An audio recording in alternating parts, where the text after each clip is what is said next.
جبکہ جمہور ائمہ جن میں خاتم المحققین الحنفیہ شیخ زاہد کوثر مصری نے سن 70 ہجری کے قول کو راجح قرار دیا ہے۔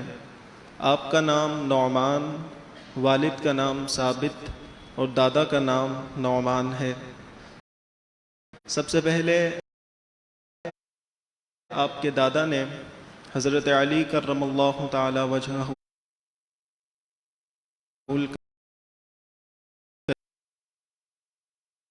کریم کے ہاتھ پر دین اسلام کو قبول کیا، اور جب آپ کے والد کی ولادت ہوئی حضرت ثابت، تو آپ کے والد کو حضرت علی کرم اللہ تعالی وجہہ کریم کی خدمت میں پیش کیا۔ حضرت علی رضی اللہ تعالی عنہ نے خوب دعاؤں سے نوازا۔ آپ کے اجداد کا تعلق افغانستان کے شہر کابل سے تھا۔ آپ کی کنیت ابو حنیفہ، القاب امام الائمہ، سراج الامہ، کاشف الغمہ ذکر کیے گئے ہیں۔ علماء فرماتے ہیں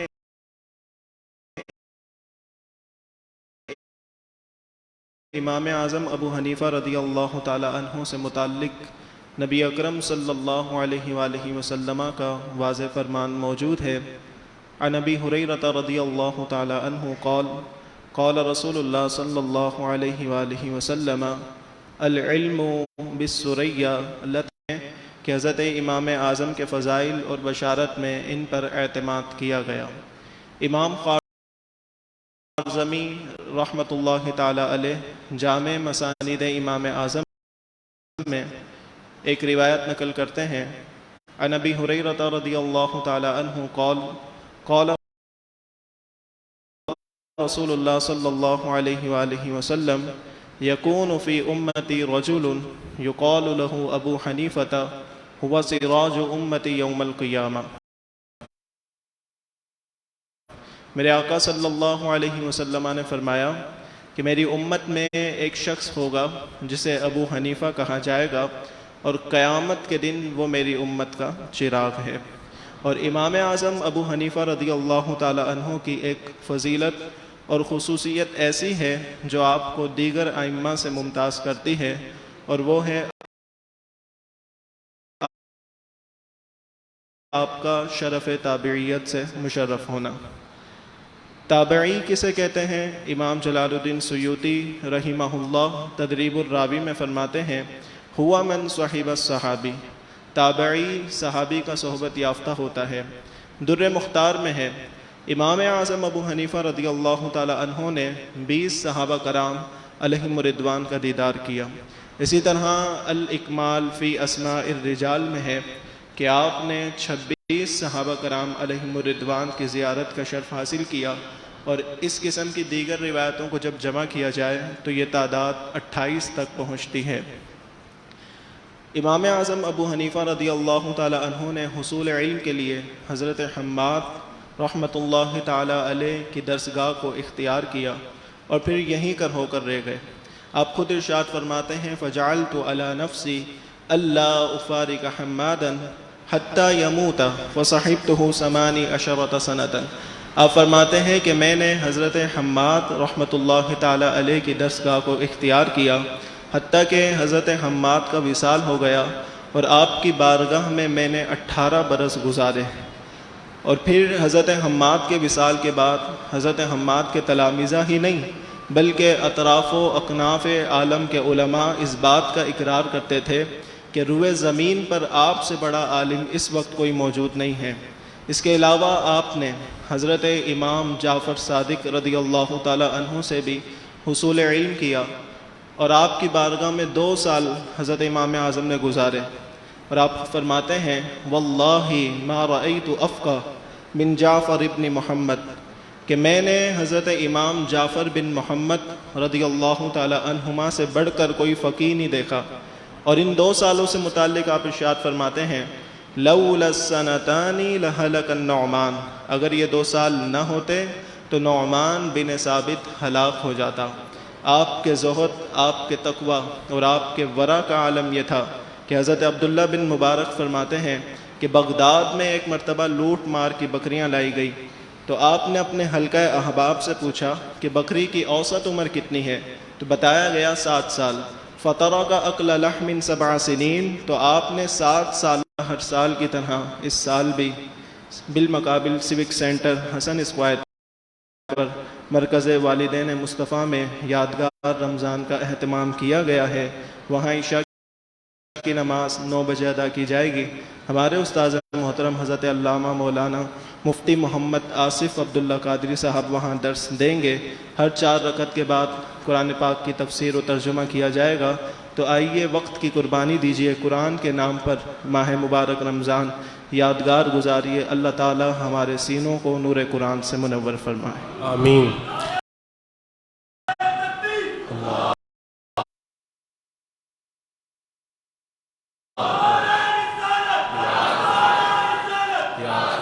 بہت احسن انداز سے حضرت امام اعظم ابو حنیفہ رضی اللہ تعالیٰ کے حوالے سے ہماری رہنمائی فرما رہے تھے۔ حضرت علامہ محمد علی یحییٰ قادری رضوی نوری صاحب، آپ سیدنا امام بخاری رضی اللہ تعالیٰ کے حوالے سے ہماری مختصر رہنمائی فرمائیں۔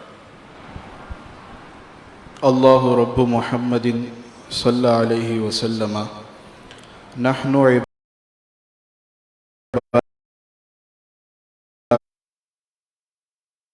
محمد صلی علیہ وسلم۔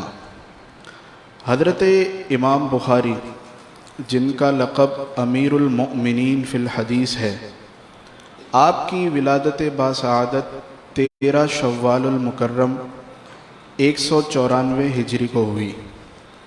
آپ کا لقب ابو عبداللہ ہے، تو یوں آپ کا پورا نام ابو عبداللہ محمد بن اسماعیل بن ابراہیم بخاری ہے۔ حضرت امام بخاری رحمۃ اللہ تعالی علیہ کی جو بینائی تھی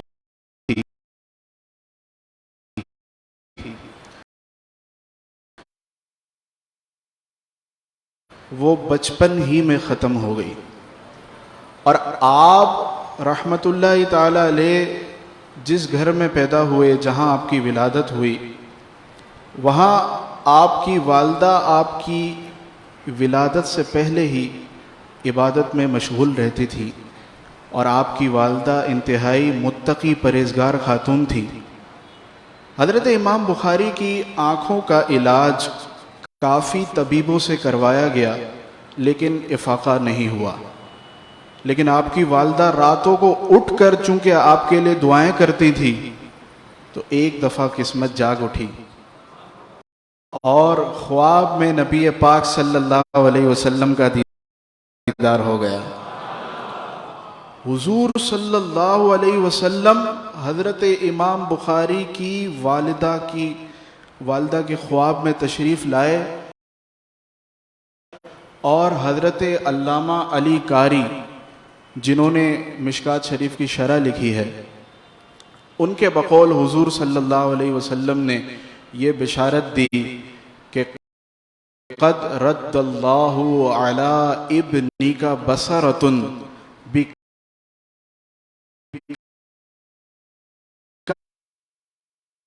بکثرت دعائک لہ، کہ سن لے تیری کثرت دعا کے سبب اللہ نے تیرے بیٹے کی بینائی واپس لوٹا دی ہے۔ اور پھر حضرت امام بخاری رحمۃ اللہ تعالی علیہ کی والدہ جب صبح کرتی ہیں فَأَصْبَحَ وَقَدْ رَدَّ عَلَيْهِ بَصَرًا، جب صبح کی آپ کی والدہ نے، تو آپ دیکھتی ہیں کہ امام بخاری کی بینائی واپس آ چکی ہے۔ تو یہ حضرت امام بخاری رحمۃ اللہ تعالی علیہ پر بچپن ہی سے خصوصی اللہ رب العالمین کا فضل و کرم تھا۔ آپ رحمۃ اللہ تعالی علیہ نے 10 سال کی عمر میں شیخ داخلی رحمۃ اللہ علیہ کی جو حلقہ درس ہے اس میں شامل ہوئے۔ رحمۃ اللہ تعالی علیہ نے یہ جو حدیث میں آپ کا نام بنا، یہ ایسے ہی نہیں بنا۔ حضرت امام بخاری نے 6 سال حجاز مقدس میں گزارے ہیں، اور 2 سال فرماتے ہیں میں نے مصر اور شام میں گزارے۔ اور 4 سال بصرہ میں گزارے، اور حضرت امام بخاری فرماتے ہیں کہ کوفہ اور بغداد کا تو شمار ہی نہیں ہے، یعنی میں نے وہاں اتنا علم حدیث حاصل کیا۔ اور آپ رحمۃ اللہ تعالی علیہ حضرت امام مسلم جنہوں نے صحیح مسلم لکھی ہے، چونکہ بخاری شریف کے بعد مسلم شریف کا نمبر آتا ہے، تو امام مسلم بن الحجاج قشیری جب اتنے بڑے امام آپ کی بارگاہ میں حاضر ہوتے تو حضرت امام بخاری کو پتہ ہے کیا عرض کرتے؟ عرض کرتے دعنی اقبل رجلیک، آپ مجھے اپنی قدم بوسی کرنے دیجیے۔ امام مسلم امام بخاری کی بارگاہ میں عرض کرتے، کہتے یا استاذ الاستاذین و یا سید المحدثین و یا طبیب الحدیث فی عللہ، کہ اے محدثین کے سردار، صحیح حدیث کو غیر صحیح حدیث سے جدا کرنے والے استاذ، آپ مجھے اپنی قدم بوسی کرنے دیجیے۔ اور علامہ صاحب ایک آخری بات کہ حضرت امام بخاری رحمت اللہ تعالی علیہ غیرت مند عالم تھے، اور آپ کی زندگی میں تمام علماء کے لیے رول ماڈل موجود ہے۔ ایک دفعہ امیر بخارا نے حضرت امام بخاری کو کہا کہ تم میرے گھر پر آنا اور میرے بچوں کو پڑھانا، تو پتہ ہے امام بخاری نے کیا جواب دیا؟ امام بخاری نے کہا کہ اگر تمہارے بچے علم حدیث حاصل کرنا چاہتے ہیں تو ان کو کہو کہ وہ میرے گھر پر آئیں یا میری مسجد میں آئیں، تو کہا کہ فَلْيَحْضُرْ فِي مَسْجِدِي أَوْ دَارِي، کہ انہیں کہو کہ میرے گھر میں آئے یا میری مسجد میں آئے، میں بادشاہ کے گھر پر جا کر انہیں علم حدیث نہیں پڑھاؤں گا۔ تو یہ حضرت امام بخاری رحمۃ اللہ تعالی علیہ کی زندگی تھی جو ہمیں غیرت کا سبق دیتی ہے۔ اللہ رب العالمین ہم سب کو غیرت و حمیت کا جذبہ عطا فرمائے۔ حضرت علامہ عزت قادری رضوی نوری صاحب، یہ جو امام بخاری اور علم حدیث کے حوالے سے ہمارے سامنے علامہ صاحب نے گفتگو فرمائی، تو جو احادیث طیبہ ہیں ان کے علیہم الرضوان جہاں احادیث کو زبانی یاد فرمایا کرتے تھے، وہیں انہیں لکھ کر بھی محفوظ فرمایا کرتے تھے۔ اور پھر اس کے بعد حضرت عمر بن عبدالعزیز رضی اللہ تعالیٰ عنہ نے باقاعدہ اپنے دور خلافت میں حکم نامہ جاری فرمایا اپنی سلطنت کے اندر۔ آپ نے فرمایا کہ علماء احادیث طیبہ کو جمع کریں، انہوں نے مرتب فرماتے ہیں۔ ابو نعیم نے تاریخ اصفہان میں اس بات کو ذکر کیا، اس کا کچھ حصہ میں بیان کر دوں۔ انہوں نے لکھا کہ انہو کتب الی علماء الآفاق ان انظروا الی حدیث رسول اللہ صلی اللہ علیہ وسلم فاجمعوہ۔ آپ نے علماء کو یہ خط لکھا کہ احادیث کو دیکھو، جمع کرو اور انہیں جمع کر دو، انہیں دیکھو، جمع کر دو انہیں۔ اور پھر باقاعدہ اس کے بعد تدوین حدیث کا عمل شروع ہوا، اور حضرت امام شہاب الدین زہری رحمۃ اللہ تعالی علیہ کی سربراہی میں احادیث کی کتب مدون ہونا شروع ہوئیں، بننا شروع ہوئیں۔ اس وقت سے لے کر آج تک جتنی بھی کتب احادیث ہیں ان میں ہمیں سب سے قدیم جو کتاب ملتی ہے حدیث کی، وہ حضرت حمام بن منبہ رضی اللہ تعالیٰ کا صحیفہ حدیث ہے۔ اور حضرت حمام بن منبہ رضی اللہ تعالیٰ عنہ حضرت ابو ہریرہ رضی اللہ تعالیٰ عنہ کے شاگرد ہیں۔ اس سے اندازہ لگایا جا سکتا ہے کہ صحابہ کرام علیہم الرضوان کے شاگردوں نے کتب احادیث مدون فرمائی تھی، اور پھر یہ سلسلہ آگے چلتا رہا، اور پھر امام بخاری رضی اللہ تعالیٰ عنہ تک یہ سلسلہ پہنچا۔ پھر اس کے علاوہ مزید کتب بھی لکھی گئیں، حضرت امام اعظم ابو حنیفہ کی مسند امام اعظم، حضرت امام مالک کی مسند امام مالک کی موطا امام مالک، حضرت امام احمد بن حنبل کی مسند امام احمد بن حنبل، امام ابو داؤد طیالسی علیہ رحمہ کی مسند۔ اس کے علاوہ مزید کتب لکھی گئیں، اور تبییض روضہ کے اندر حضرت امام سیوطی علیہ الرحمہ نے ارشاد فرمایا، آپ نے فرمایا کہ انہو اول من دون علم الشریعہ، امام اعظم ابو حنیفہ کی بہت بڑی شان بیان فرمائی حضرت امام سیوطی علیہ الرحمہ نے فرمایا انہو اول من دون کہ وتابعہ مالک فی ترتیب الموطا، امام مالک نے موطا کو ترتیب دیتے ہوئے امام اعظم کی مسند امام اعظم کی اتباع کی ہے، امام اعظم کی پیروی کی ہے. یعنی وہ کتاب جو روئے زمین پر قرآن کے بعد سب سے بہترین کتاب ہے، اس کی ترتیب میں امام مالک پیروی کرتے ہیں تو امام اعظم ابو حنیفہ کی فرماتے ہیں. تو اس سے معلوم ہوتا ہے کہ کتنا بڑا مقام اور مرتبہ حضرت امام اعظم ابو حنیفہ کا. یہ علامہ صاحب صحیح بخاری سے قبل لکھی گئی ہیں، اور حضرت امام شافعی فرماتے ہیں موطا امام مالک کے حوالے سے.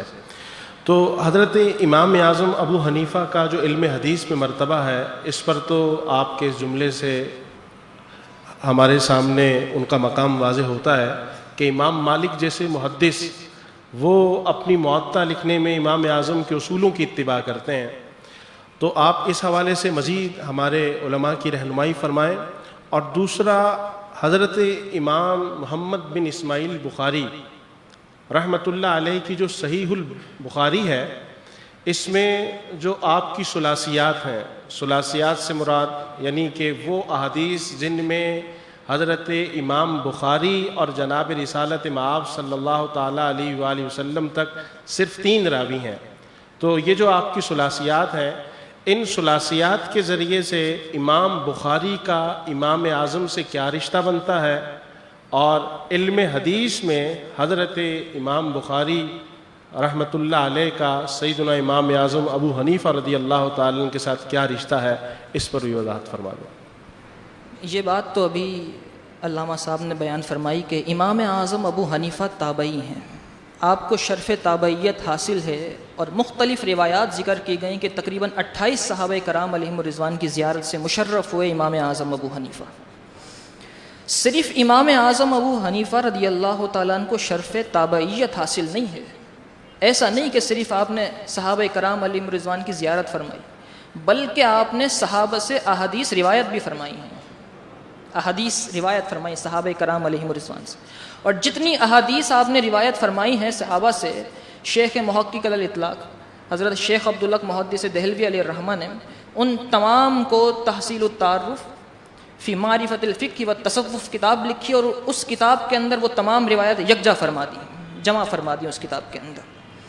میں یہاں حصول برکت کے لیے ان روایات میں سے جو امام اعظم صحابہ کرام سے کرتے ہیں 2 روایات حصول برکت کے لیے پیش کرتا ہوں. حضرت امام ابو یوسف فرماتے ہیں کہ ہمیں یہ روایت ہمارے استاذ امام اعظم ابو حنیفہ نے سنائی، اور حضرت امام اعظم فرماتے ہیں کہ میں نے یہ حدیث حضرت انس بن مالک رضی اللہ تعالیٰ عنہ سے سنی، اور حضرت انس بن مالک فرماتے ہیں میں نے رسول اللہ صلی اللہ علیہ وسلم کو فرماتے ہوئے سنا، طلب العلم فریضۃ علی کل مسلم و مسلمہ، علم حاصل کرنا ہر مسلمان مرد اور عورت پر فرض ہے. یہ روایت ہمیں امام اعظم کے واسطے سے پہنچی.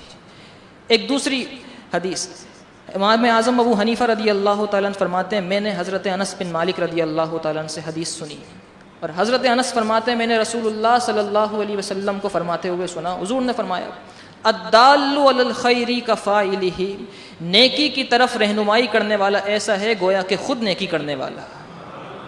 تو امام اعظم ابو حنیفہ نے صرف صحابہ کرام علیہم رضوان کی صحبت نہیں پائی، بلکہ ان سے احادیث روایت فرمائی، اور اتنی کثیر روایت فرمائی کہ حضرت شیخ محقق علی الاطلاق نے ان پر کتاب مرتب فرما دی. حضرت امام سیوطی علیہ الرحمہ نے میزان الشریعت الکبریٰ کے اندر ایک بڑی شان بیان فرمائی حضرت امام اعظم ابو حنیفہ رضی اللہ تعالیٰ عنہ کی. آپ نے فرمایا وقد من اللہ علیہ بمطالعۃ کتب امام الاعظم ابی حنیفہ، اللہ تعالیٰ نے مجھ پر احسان فرمایا ہے کہ میں نے امام اعظم ابو حنیفہ کی کتب کا مطالعہ کیا. یعنی امام اعظم کی کتب اور آپ کی مسانید کا مقام اور مرتبہ اتنا بلند ہے کہ حضرت امام عبدالوہاب شعرانی رحمۃ اللہ تعالیٰ علیہ جیسے متبحر علماء فرما رہے ہیں کہ مجھ پر اللہ نے احسان کیا کہ میں نے امام اعظم کی کتب کا مطالعہ کیا. فرأیتہ لا یروی الا من عدول ثقات، میں یہی دیکھتا ہوں کہ وہ عدول، عادل اور ثقہ راویوں سے روایت کرتے ہیں، کل اسود و علقمہ و مکحول و عطا و اکرمہ و حسن بصری و ادرابہم. کہتے ہیں کہ میں نے یہی دیکھا کہ کبھی آپ حضرت اسود سے روایت کرتے ہیں، کبھی حضرت علقمہ سے روایت کرتے ہیں، کبھی حضرت اکرمہ سے روایت کرتے ہیں، کبھی حضرت عطا سے روایت کرتے ہیں، کبھی حضرت مکحول سے روایت لیتے ہیں، اور کبھی امام حسن بصری سے روایت لیتے ہیں. تو اس قدر بڑے بڑے علماء اور تابعین اور اصحاب سے امام اعظم ابو حنیفہ نے روایات نقل فرمائی. اور پھر امام اعظم ابو حنیفہ رضی اللہ تعالیٰ عنہ کے متعلق جو آپ نے سوال کیا کہ امام اعظم اور امام بخاری کا جو رابطہ ہے، جو تعلق ہے، وہ کیا ہے، تو وہ تعلق یہ ہے کہ اگر ہم یہ تعلق سن لیں احناف، تو احناف خوشی سے جھومنے لگ جائیں گے. وہ تعلق یہ ہے کہ حضرت امام اعظم ابو حنیفہ امام بخاری علیہ الرحمہ کے مشائخ اور اساتذہ میں شمار کیے جاتے ہیں، اساتذہ میں شمار کیے جاتے ہیں. وہ کس طریقے سے؟ حضرت امام بخاری علیہ الرحمہ حضرت محمد بن اسماعیل بخاری، آپ کے والد ہیں حضرت محمد اسماعیل بن ابراہیم رحمۃ اللہ تعالیٰ علیہ، اور حضرت محمد بن اسماعیل رحمۃ اللہ تعالیٰ علیہ نے علم سیکھا ہے حضرت عبداللہ ابن مبارک رضی اللہ تعالیٰ عنہ سے. اور امام سیوطی علیہ الرحمہ نے تصریح فرمائی ہے، وضاحت کے ساتھ لکھا امام سیوطی علیہ الرحمہ کہ حضرت عبداللہ ابن مبارک رضی اللہ تعالیٰ عنہ امام اعظم کے شاگرد ہیں. تو حضرت عبداللہ ابن مبارک امام اعظم کے شاگرد ہوئے، اور عبداللہ ابن مبارک رضی اللہ تعالیٰ عنہ سے حضرت اسماعیل بن ابراہیم رضی اللہ تعالیٰ عنہ نے علم سیکھا، اور ان کے شہزادے اور بیٹے اور شاگرد ہیں حضرت امام بخاری رضی اللہ تعالیٰ عنہ. اور پھر ثلاثیات کا جہاں آپ نے ذکر فرمایا کہ امام بخاری علیہ الرحمہ کی جو ثلاثیات ہیں، ثلاثیات وہ احادیث کے امام بخاری علیہ الرحمہ نے تقریباً 7000 سے زائد احادیث جمع فرمائیں بخاری شریف کے اندر. ان میں سے 22 احادیث وہ ہیں جو ثلاثیات کہلاتی ہیں. ان کا مقام اور اسنادی حیثیت بہت بلند و بالا ہے. یعنی امام بخاری اور نبی پاک صلی اللہ علیہ وسلم کے درمیان صرف 3 واسطے ہیں، 3 راوی بیچ میں موجود ہیں. امام بخاری کی ان 22 ثلاثیات میں سے 21 ثلاثیات ایسی ہیں جو امام بخاری رضی اللہ تعالیٰ عنہ نے امام اعظم ابو حنیفہ کے شاگردوں سے روایت فرمائی ہیں، امام بخاری کے شاگردوں سے روایت کی ہیں، نقل کی. اس سے معلوم ہوتا ہے امام اعظم ابو حنیفہ کا مقام اور مرتبہ. اور پھر 21 تو شاگردوں سے روایت کی، اور ایک ثلاثی حدیث ایسی ہے جو کسی اور سے روایت کی. تو اللہ تعالیٰ امام بخاری علیہ الرحمہ کے صدقے سے اور پھر امام اعظم کے واسطے سے ہمیں حدیث شریف کا نور عطا فرمائے. بہت احسن انداز سے ہماری رہنمائی فرما رہے تھے سیدنا امام اعظم ابو حنیفہ اور سیدنا امام بخاری رحمۃ اللہ علیہ کے درمیان جو رشتہ ہے. علامہ عبد الرحمن نوری صاحب، آپ سے یہ سوال ہے کہ یہ جو فقہ حنفی ہے، اس کی اساس جو ہے وہ کن بنیادوں پر ہے؟ اگر دیکھا جائے تو ہمارے معاشرے میں نظام مصطفیٰ صلی اللہ علیہ وسلم کا نفاذ، دین کو تخت پر لانا اور فقہ حنفی کے نفاذ جیسی اصطلاحات کا استعمال کیا جاتا ہے. تو آپ سے یہ سوال ہے کہ بتائیں، کبھی بطور نظام سلطنت کے کبھی فقہ حنفی کا نفاذ رہا ہے؟ اور اگر ایسا ہے تو کہاں پر؟ اور فقہ حنفی کے جو ایسے روشن پہلو جو اسے دیگر فقہی مذاہب سے ممتاز کرتے ہیں، اس پر بھی گفتگو فرمائیے. فقہ حنفی کے نفاذ کا جہاں تک تعلق ہے تو جمہوری اصولوں کے مطابق پاکستان میں حنفی مسلمانوں کی اکثریت ہے، تو اہل اقتدار کی یہ ذمہ داری ہے تو یہاں بھی فقہ حنفی کو بطور نظام نافذ کریں. در حقیقت فقہ حنفی نظام مصطفیٰ صلی اللہ علیہ وسلم کی ایک شاخ ہے، اور انشاءاللہ تعالی جب دین تخت پر آئے گا تو یہ سارے مسائل از خود حل ہو جائیں گے. تاریخ کے اعتبار سے اگر دیکھا جائے تو فقہ حنفی بطور نظام سلطنت بھی نافذ رہا ہے. سب سے پہلے فقہ حنفی کی ابتدا کوفے سے ہوئی. حضرت امام اعظم ابو حنیفہ رضی اللہ تعالی عنہ کے شاگردوں نے اسے خوب پھیلایا، محنت کی، اور یہ سلطنت عباسیہ کا سرکاری مذہب قرار دیا گیا، اور تمام فیصلے فقہ حنفی کی روشنی میں کیے جاتے تھے. البتہ اندلس جو کہ سلطنت عباسیہ کے ماتحت نہیں تھا، وہاں پر فقہ مالکی بطور نظام سلطنت نافذ تھا. سلطنت عباسیہ کے مصر منتقلی کے بعد جب اسلامی ریاستیں قائم ہوئیں، جیسا کہ آل سلجوق، آل بویا، تو تو وہاں بھی بطور نظام سلطنت فقہ حنفی نافذ رہا۔ مصر میں سلطان صلاح الدین ایوبی جو کہ خود شافعی المذہب تھے، لیکن قاہرہ میں آپ نے ایک مدرسہ سیوفیہ قائم کیا فقہ حنفی کی درسگاہ کے طور پر۔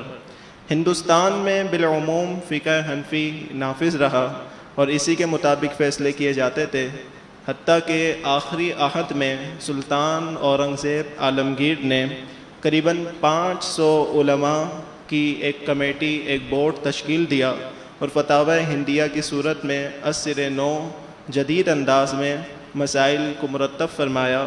سلطنت عثمانیہ جو کہ قریباً 600 سال تک قائم رہی، وہاں پر بھی بطور نظام فقہ حنفی کو چلایا گیا اور فیصلے اس کے مطابق کیے گئے۔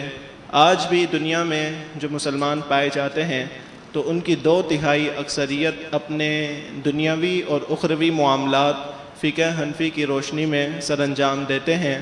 اس فقہ کے ماننے والے، اس کے مقلدین مصر، لبنان، تیونس، شام، عراق، افغانستان، مشرقی، شمالی ترکستان، پاکستان اور ہندوستان میں بکثرت پائے جاتے ہیں۔ اب سوال یہ پیدا ہوتا ہے کہ وہ کون سی خصوصیات ہیں جو فقہ حنفی کو دیگر مذاہب فقہیہ سے ممتاز کرتی ہیں؟ تو اگر تاریخ اسلامی فقہ کا بغور بنظر عمیق مطالعہ کیا جائے تو علی وجہ البصیرت یہ بات کہنا بالکل درست ہوگی کہ فقہ حنفی کے وہ اصول، وہ ضوابط، وہ قوانین مسائل اخذ کرنے کے اعتبار سے، مسائل استنباط کرنے کے اعتبار سے ایسے ہیں جو فقہ حنفی کو دیگر مذاہب فقہیہ سے ممتاز کرتے ہیں۔ مثال کے طور پر امام اعظم ابو حنیفہ رضی اللہ تعالی عنہ نے اپنے مسلک کی بنیاد اور اساس اپنی مجلس شورا پر رکھی، اور آپ کی یہ مجلس شورا آپ کے تلامذہ پر مشتمل تھی۔ امام اعظم ابو حنیفہ رضی اللہ تعالی عنہ نے یہ مجلس کا انعقاد اس لیے کیا تاکہ امکانی حد تک درست مسئلے تک پہنچا جائے۔ امام اعظم ابو حنیفہ کا طرز عمل یہ تھا کہ آپ ایک مسئلہ پیش فرماتے اور اس میں اپنے شاگردوں کی رائے لیتے، اس کے بعد امام اپنی رائے بیان کرتے اور پھر بحث جاری ہوتی، اور یہ بحث قریباً ہفتوں تک جاری رہتی، کبھی کبھار مہینوں تک جاری رہتی، اور اس کے بعد جس مسئلے پر اتفاق کیا جاتا تو امام ابو یوسف اس مسئلے کو اپنے رجسٹر میں تحریر فرما دیتے تھے۔ امام اعظم ابو حنیفہ کی جو مجلس شورا تھی، آپ خود اس مجلس شورا کے بارے میں ارشاد فرماتے ہیں کہ میری مجلس میں 36 اصحاب ہیں، ان میں سے 18 ایسے ہیں جو قاضی بننے کی صلاحیت رکھتے ہیں، 6 ایسے ہیں جو مفتی فتویٰ دینے کی صلاحیت رکھتے ہیں، اور 2 ایسے ہیں جو ان قاضیوں اور اہل فتویٰ کی اصلاح کی صلاحیت رکھتے ہیں۔ اور آپ کا اشارہ امام ابو یوسف اور امام زفر کی جانب تھا، اسی لیے تو امام شافعی رحمہ اللہ فرماتے ہیں واللہ ما رأیت احدا افقہ من ابی حنیفہ، آپ فرماتے ہیں اللہ کی قسم میں نے امام اعظم ابو حنیفہ رضی اللہ تعالی عنہ سے بڑھ کر کسی کو فقیہ نہیں دیکھا۔ الناس عیال علی ابی حنیفہ فی الفقہ، آپ فرماتے ہیں فقہ میں سارے فقہا امام اعظم ابو حنیفہ کے بچوں کی حیثیت رکھتے ہیں۔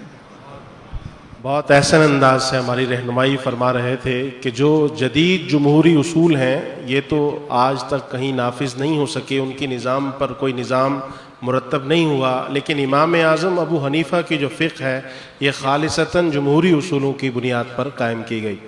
حضرت علامہ محمد علی یحییٰ نونوری صاحب امام اعظم ایک معاشرے کے لیے اور صبح قیامت تک کے مسلمانوں کے لیے ایک رول ماڈل کی حیثیت رکھتے ہیں، تو معاشرتی زندگی میں امام اعظم فکری اعتبار سے ہماری کیا رہنمائی فرماتے ہیں، اور اس کے ساتھ حاکم وقت کے ساتھ اور اس وقت کی جو سیاست تھی اس میں جو امام اعظم ابو حنیفہ کا کردار ہے، اور بالخصوص جو آپ کا حرف انکار ہے، اس کے حوالے سے انتہائی اختصار کے ساتھ رہنمائی فرمائیں۔ حضرت امام بخاری حضرت امام اعظم رضی اللہ تعالیٰ عنہ، امام اعظم ابو حنیفہ رضی اللہ تعالیٰ عنہ کی جو پوری زندگی ہے وہ صرف اس وقت کے معاشرے کے لیے نہیں بلکہ آج کی سوسائٹی کے لیے بھی رول ماڈل کی حیثیت رکھتی ہے۔ حضرت امام اعظم ابو حنیفہ رضی اللہ تعالیٰ عنہ کی جو شخصیت ہے وہ ہمہ جہت شخصیت ہے۔ آپ کو تاجر ہونے کی حیثیت سے دیکھا جائے تو آپ تجارت کے اصول مرتب کرنے والی شخصیت ہیں اور اس وقت کے بزنس کے ٹرینڈ کو سیٹ کرنے والی شخصیت ہیں. جب بغداد شریف میں نئی عمارتوں کی بنیاد رکھی جا رہی تھی، اس کی تعمیر کا سلسلہ جاری تھا، تو اینٹوں کے پیمائش کے نئے قوانین آپ نے وضع کیے. حضرت امام اعظم ابو حنیفہ نے عمارت سازی یعنی کنسٹرکشن کے اصول حضرت امام اعظم رضی اللہ تعالیٰ عنہ نے مرتب کیے. اسی طریقے سے حضرت امام اعظم کی درس و تدریس کی مجلس کو دیکھا جائے تو پورے کوفے شہر میں آپ سے بڑی مجلس کسی کی نظر نہیں آتی.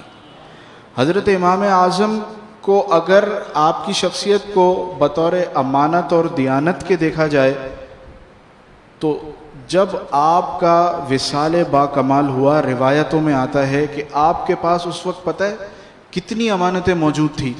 روایت میں آتا ہے مات ابو حنیفہ وفی بیتہ ودائع للناس 50,000 کہ جب حضرت امام اعظم ابو حنیفہ کا وصال با کمال ہوا تو آپ کے گھر میں لوگوں کی 5 کروڑ سے زیادہ کی امانتیں موجود تھیں. تو یہ حضرت امام اعظم کی دیانت تھی. اور حضرت امام اعظم ابو حنیفہ رضی اللہ تعالیٰ عنہ کی جو شخصیت ہے اسے سیاسی اعتبار سے دیکھا جائے تو آپ عزیمت کے راہ کے مسافر تھے. آپ نے رخصت کی راہ اختیار نہیں کی. حضرت امام اعظم کی زندگی کے 52 سال بنو امیہ کے عہد کے تحت گزرے اور زندگی کے 18 سال بنو عباس کے عہد کے تحت گزرے. جب بنو امیہ کا دور تھا تو جو آپ نے فرمائی حرف انکار والی بات، جب بنو امیہ کا دور تھا تو بنو امیہ کے جو حاکم تھے انہوں نے حضرت امام اعظم کو یہ آفر کی کہ تم میرے ساتھ حکومت میں شامل ہو جاؤ، گورنر کی مہر جو ہے وہ بھی تمہاری ملکیت میں رہے گی، بس تم کسی طریقے سے حکومت میں شامل ہو جاؤ. حضرت امام اعظم ابو حنیفہ نے فرمایا، آپ نے جواب دیا کہ اگر یہ لوگ مجھ سے یہ کہیں، یعنی جو اس وقت کے حاکم ہیں، اگر یہ مجھ سے کہیں کہ مسجد کے دروازے بھی گن دو تو میں ان کے لیے مسجد کے دروازے بھی نہیں گنوں گا. تو پھر آپ کو قید کر دیا گیا. اس کے بعد آپ کو طرح طرح سے منصب قضاء کو قبول کرنے کی آفر کی گئی، لیکن حضرت امام اعظم نے اسے بھی ٹھکرا دیا. پھر اس کے بعد اس وقت کے حاکم نے کہا کہ منصب قضاء کو قبول کرو ورنہ تمہیں ہلاک کر دیا جائے گا.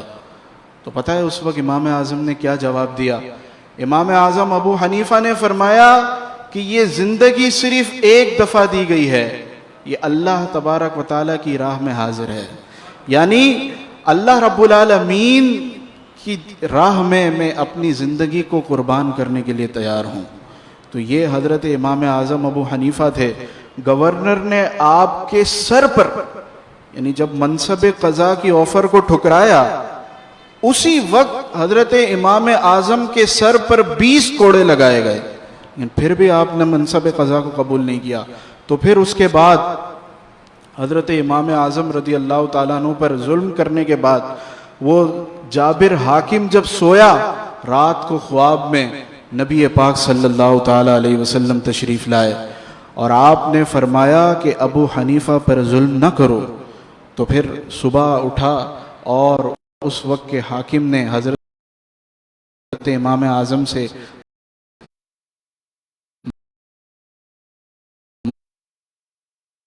معافی مانگی اور پھر حضرت امام اعظم مکۃ المکرمہ روانہ ہو گئے. اور پھر حضرت امام اعظم رضی اللہ تعالیٰ عنہ کی زندگی کے 18 سال بنو عباس کے تحت عہد کے تحت گزرے، یعنی ان کی حکومت تھی.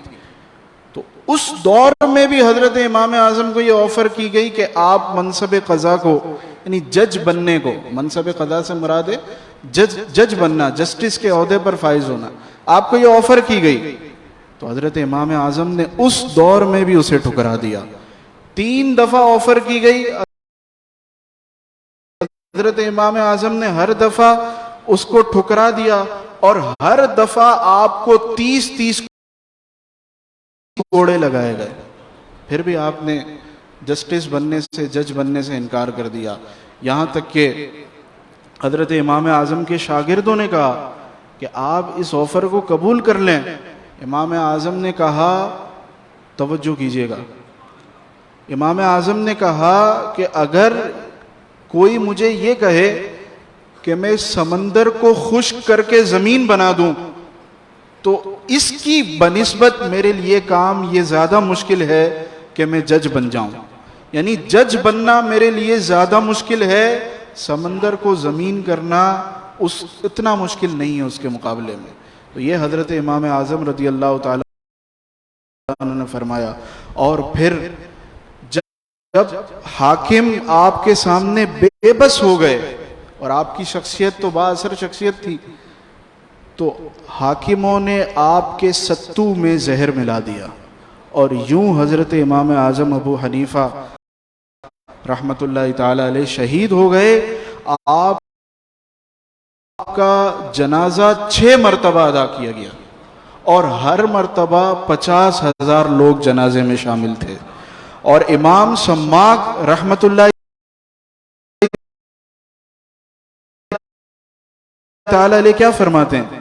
امام سماک فرماتے ہیں جب امام اعظم کو غسل دیا جا رہا تھا تو آپ کی پیشانی پر لکھا ہوا تھا، یا ایتھا النفس المطمئنہ ارجعی الی رب. حضرت علامہ علی یحییٰ گفتگو فرما رہے تھے امام اعظم کی عظیمت کے متعلق. محترم ناظرین، یہاں دوسرا، حضرت امام اعظم ابو حنیفہ رضی اللہ تعالیٰ کی عظمت آپ نے خود سماعت فرمائی. تو امام اعظم ابو حنیفہ جیسی شخصیت زمانے کے 2 حکمرانوں کے عتاب کا شکار ہوئے، اور امام اعظم ابو حنیفہ کے جن کے ذہن نے 86,000 مسائل مسلمانوں کے لیے حل کروائے، اس امام اعظم ابو حنیفہ کے سر پر حکمرانوں نے 110 کوڑے لگائے، سر پر امام اعظم ابو حنیفہ کے. تو اسی عظیمت کی راہ پر، اسی دین کی حقانیت کی راہ پر ہمارے استاد محترم امیر المجاہدین علامہ حافظ خادم حسین رضوی رحمۃ اللہ علیہ نے ہماری رہنمائی فرمائی، اور اسی راہ پر آپ کے شہزادے، آپ کے عکس جمیل ہمارے امیر محترم حافظ سعد حسین رضوی اسی رستے کی طرف ہماری رہنمائی فرما رہے ہیں. اور آپ کے علم ہے کہ قائد ملت اسلامیہ شہزادہ امیر المجاہدین حضرت حافظ سعد حسین رضوی 23 مارچ کو شہر کراچی میں تشریف لا رہے ہیں. تو آئیے اس شخصیت کی زیارت کے لیے کہ جس نے امام اعظم ابو حنیفہ کی جیل والی اس سنت کا احیاء کیا، اس طریقے پر عمل کیا، اور وقت کے حاکموں کی آنکھوں میں آنکھیں ڈال کر دیکھا. آئیے اس عظیم شہزادے کی زیارت کے لیے ہم یہ نیت کرتے ہیں کہ انشاءاللہ تبارک و تعالی 23 مارچ والے دن صبح 11 بجے ہم سب سے پہلے کراچی ایئرپورٹ پر موجود ہوں گے اور ان کی زیارت کریں گے، ان کا استقبال کریں گے، ان کے پیغام کو سنیں گے اور پھر اس پر عمل کریں گے. آخر میں دونوں ہاتھوں کو بلند کر کے آئیے تجدید عہد وفا کرتے ہیں. لبیک لبیک لبیک یا رسول اللہ، لبیک لبیک یا رسول اللہ، لبیک لبیک لبیک یا رسول اللہ، لبیک لبیک لبیک یا رسول اللہ، لبیک لبیک یا رسول اللہ. تاجدار ختم نبوت زندہ باد زندہ باد. من سب نبیًا من سب نبیًا نعرے غوثیہ.